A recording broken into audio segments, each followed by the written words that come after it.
In this next topic, let's talk about the Tesla lease payment waived and promotion that is going on, and clarify a little bit from it, because it seems like there was a post posted recently about it. Jeff was trying to get into a Tesla Cybertruck and posted this on X. Tesla is forcing me to pay $16,000 to terminate my Model S lease, despite promising I can return it for free while taking delivery of Cybertruck. It seems like he was trying to end his Model S lease early, and they said, no, actually, if you want to end it early, you're going to have to pay $16,000 or over $16,000.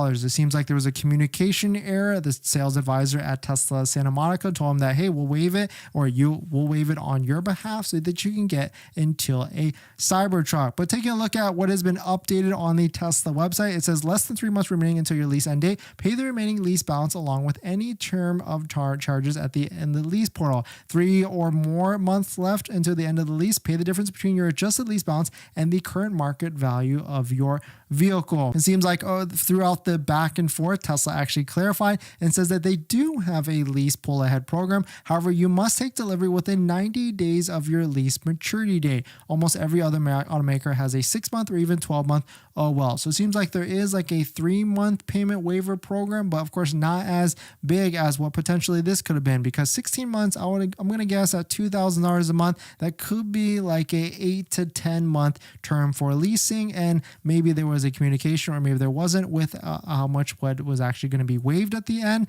And so certainly at the end of the day, it's not worth it to probably try and get out of this at an early stage like this, unless you really want to get into a Tesla Cybertruck. But yes, we have heard of like 2 to 3 payments being waived. We've also heard of other incentives like wear and tear being waived off of leases as well. And this comes in line because if you are looking to certain areas or certain states, you can get some crazy lease payments on a Tesla Model 3 depending on where you're at. So certainly it might be worth it, but I've always kind of been of the viewpoint that Tesla leasing is very restrictive. It's purely just a rental vehicle, and you have to turn in that vehicle at the end of the lease to Tesla, and you cannot buy it out. But even though at this point, with prices dropping like crazy from Tesla, and Tesla keeps doing big discounts like $3,000 to $4,000 off, I'm not sure there really is going to be any value at a Tesla either way. And so it's almost like, yeah, just let Tesla run that risk and pay your $400 to $500 on, like, I'm talking about a Model 3. Of course, Model S at $2,000 a month, maybe it's a different story, but at the same time, maybe not, because